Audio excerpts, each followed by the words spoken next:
자원외교 국정조사 기간이 내일이면 끝납니다. 하루 남은 오늘 증인 채택과 관련해서 문재인 대표가 새누리당에 맹공을 퍼부었는데 어떤 내용인지 직접 들어보시고 이야기를 이어가겠습니다. 새누리당은 제가 증인으로 나가면 이명박 대통령도 증인으로 나온다고 합니다. 좋습니다. 제가 나가겠습니다. 이명박 전 대통령께서도 나오십시오. 해외 자원 개발을 중요 국정 과제로 추진하고 독려했던 총책임자로서 숨지 말고 진실 앞으로 나설 것을 촉구합니다. 이남희 팀장, 네. 문재인 대표의 발언 왜 나온 건지 본인이 나가겠다 이런 얘기를 이제 공개적으로 한 건데 배경이 있을 것 같아요. 일단은 이명박 전 대통령 부르려면은 새정치민주연합에서 문재인 대표가 나와야 한다라고 새누리당이 주장을 했기 때문에 결국 문재인 대표는 내일 그 자원외교 국정조사 특위가 끝납니다. 근데 하나도 결과도 없이 빈손 특위로 끝난다. 이런 비판이 나오다 보니 어젯밤에 또 비공개 최고위를 열고 논의를 한 끝에 그러니까 논개 작전을 택한 거죠. 예. 나는 논개 작전.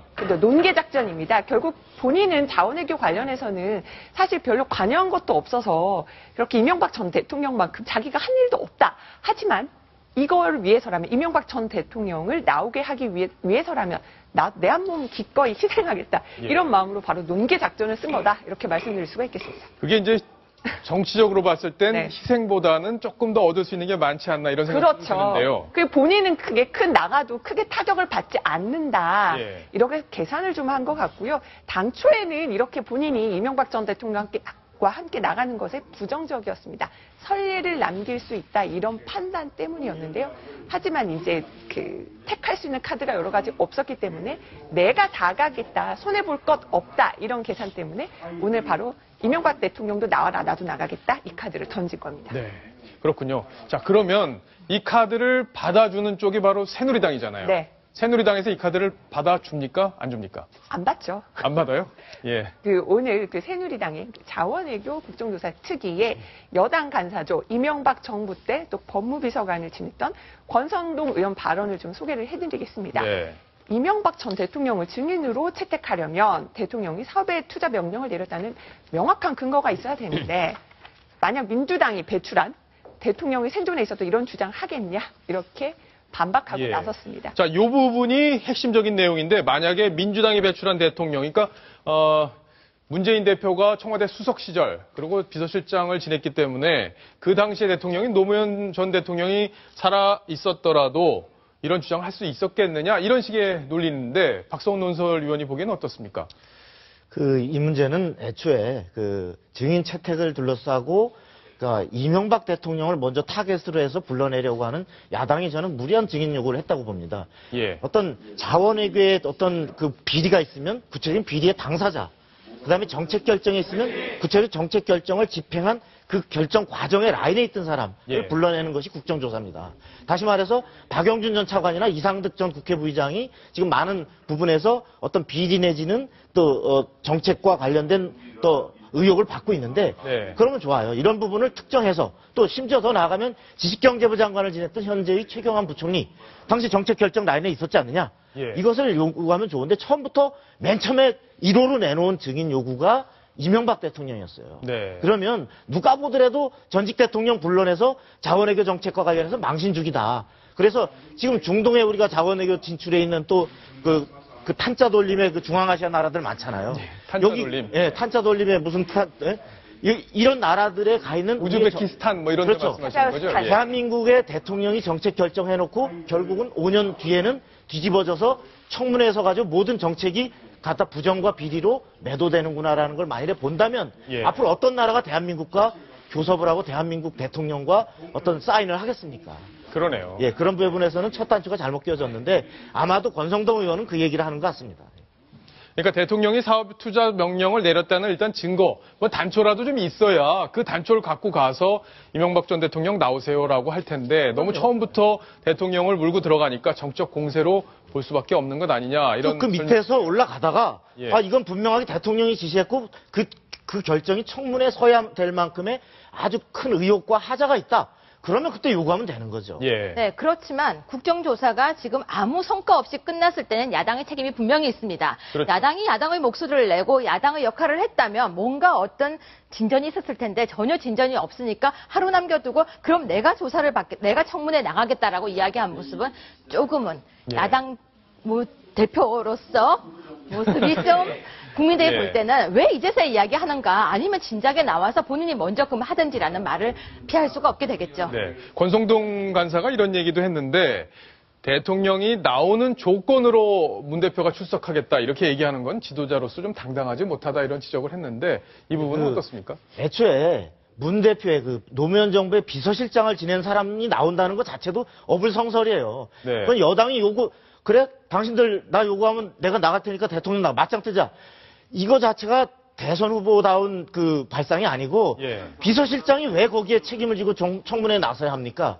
아까 얘기했듯이 정책 결정을 실제로 했던 사람들, 당시의 장관, 차관, 주무국장 이런 사람들이 필요하면 나오고 그런데 그 비서실장이 턱없는 무슨 그 권한을 벗어난 압력을 가했다든지 이런 부분이 있으면 나오는데 나 의욕이 없지만 나갈게. 예. 이거는 제대로 된 국회 청문회를 임하는 자세가 아니죠. 그렇죠. 그러니까 청문회의 본질은 이 문제의 원인이 어디 있었냐를 밝히는 건데 이제 문재인 대표 입장에서는 그 원인을 어떻게 해서든지 밝히기 위해서는 이명박 전 대통령이 필요하다고 아마 정치적으로 판단을 한 모양인데 어쨌든 박성원 논설위원이 짚어준 대로 그런 부분은 좀 더 감안을 했어야 되지 않나 이런 생각이 듭니다. 시청자 질문이 왔는데 보고 가겠습니다. 문재인 대표께서 청문회 증인으로 나오시면 MB정부에서는 민정수석이나 비서실장이 나오시면 되는 것 아닌가 이렇게 질문하셨네요. 그러니까 격이 과거 정부에서도 본인이 민정수석이나 비서실장을 지냈기 때문에 이런 얘기가 나오는 것 아닌가 싶은데요. 어떻게 보십니까? 그러니까 단순히 격의 문제가 아니라 아까도 말씀드렸지만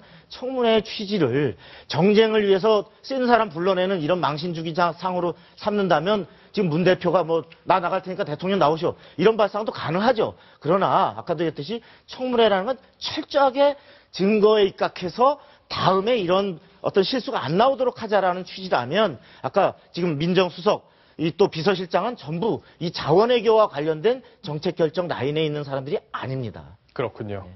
자, 일단 여당도 이게 지금 진척이 안 되는 데 대해서 분명히 여당도 책임이 있는데 그 부분에 대해서 증인 협상 문제, 여야가 조금씩 물러서서 국민이 원하는 답을 찾는 것, 이게 가장 중요할 것 같습니다. 그런 노력들을 여야가 지금 해야 되지 않을까 싶네요. 자, 어제 야당 내부에서도 여러 가지 일들이 있었습니다. 권노갑 상임 고문을 문재인 대표가 만나네, 못 만나네 하다 결국에는 박지원 의원과 문재인 대표가 만났는데요. 그 우여곡절의 과정을 저희가 영상으로 꾸며봤습니다. 시계는 아침부터 똑딱똑딱 시계는 아침부터 똑딱똑딱 그냥 일정이 좀 조정이 됐을 뿐이고 아마 형편되는 대로 또 그런 자리가 마련될 겁니다. 시계는 밤이 돼도 똑딱똑딱 시계는 밤이 돼도 똑딱똑딱 충분하게 얘기 나누었기 때문에 이해들은 했습니다. 잠을 자도 똑딱똑딱 쉬지 않고 가지요. 자, 시계는 똑딱똑딱 흘러서 결국에는 두 사람이 만나긴 했는데 이남희 팀장, 두 사람이 만나서 문재인, 박지원 두 사람이 만나서 뭔가 얘기가 잘 된 거예요? 아니면은 서로 각자 얘기만 하다 집에 간 거예요? 일단은 알려지기로는 좀 해피엔딩이 되려는 하나의 수순이 아니냐라는 얘기도 나오지만 일단 만난 것 자체의 의미를 주는 거고요. 네. 내용 자체를 보면은 평행선 회동이다 이렇게 말씀드릴 수가 있겠습니다. 왜냐하면 더 나아가서 진전된 것이 없거든요. 박지원 의원의 경우는 문 대표에게 그 전당대회 이후 그 문 대표의 행보에 대해서 굉장히 비판을 했고요. 심지어 내일 이제 항상 그 동교동계 인사들이 오전에 DJ 묘역을 참배하는데 문 대표가 여기에 가겠다 뭐 이런 말도 없었다고 하고요. 네. 박지원 의원도 굳이 거기 가십시오라는 건의도 하지 않았다고 합니다. 서로 좀 인식차를 확인한 채 결국 어제 회동이 끝났고 박지원 의원은 또 바로 그 회동이 끝난 뒤 권노갑 고문 그리고 박양수 전 의원과 또 밤에 만났어요. 어젯밤에. 밤에? 네. 그런데 이제 권 고문에게 이런 식으로 얘기를 했다고 합니다. 아무래도 문 대표가 어떤 호남 전통 지지층이 그 민심 위반하고 있는 것에 대해서 그렇게 크게 이해하고 있는 것 같지 않다라는 취지로 그래요. 한 것으로 알려져. 그럼 결국에는 문재인 대표 쪽에서는 모양 만들기에 성공을 했고, 네. 야, 우리가 이제 동교동계 껴안아서 호남 민심을 이렇게 얻으려고 노력을 한다는 모양을 보여주긴 했는데 네. 막상 만나고 나온 박지원 의원은 아유, 문 대표 아직 멀었어요. 지금 호남 민심 알려면 아직 멀었습니다. 이런 식의 반응을 보이고 있다는 아니 건가요? 근데 공식적으로는 말을 아끼고 있는데 예. 그 행보를 보면은 좀 그런 느낌이 많이 들고요. 이제 뭐 박지원 의원도 시시콜콜 얘기는 하지 않으면서 본인은 이제 동교동계 설득을 위해 애쓰고 있던 가구 역할을 한다. 본인은 또 그런 이미지 메이킹을 하는 측면은 있을 겁니다. 내일 어쨌든 그 오전 11시 반에 동교동계 인사들의 어떤 현충원 참배가 예정이 돼 있는데요. 여기서 내일 이제 어떤 결론이 나올 것인데 어떤 결론이 나올 것인지 좀 지켜봐야 될 것 같습니다. 예. 박성원 논설위원. 네. 결국에는 이제 호남 민심 잡기 위해서 동교동계가 도와주느냐 안 도와주느냐 이게 지금 문재인 대표한테는 아주 제일 중요한 문제가 돼 버렸어요. 네. 보시기에는 어떻습니까?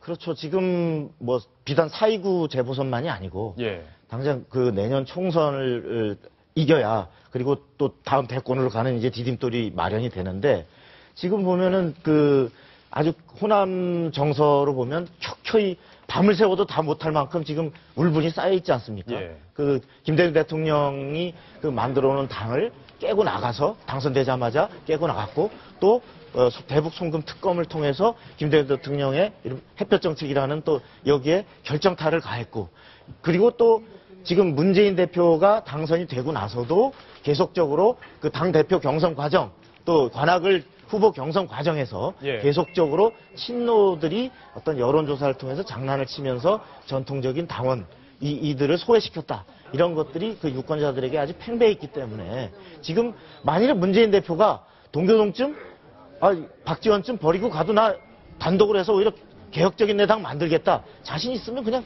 가면 되죠. 예. 근데 자신이 없는 거죠. 현실적으로 어렵기 때문에 예. 이들과 같이 해야 되는데 같이 하자니 조건은 까다롭고 과거의 잘못에 대해서 명시적으로 반성을 하라. 예. 그 얘기는 앞으로의 지분을 인정하라는 얘기이기 때문에 네. 지금 고민이 있는 거예요. 그래서 정치적으로 굉장히 사면 초가에 몰려있는 그런 상황인데 이러지도 못하고 저러지도 못하는 상황인데 어떤 카드로 앞으로 동교동계를 달래갈지 그리고 호남 민심을 잡을지 저희가 한번 면밀히 지켜보도록 하겠습니다.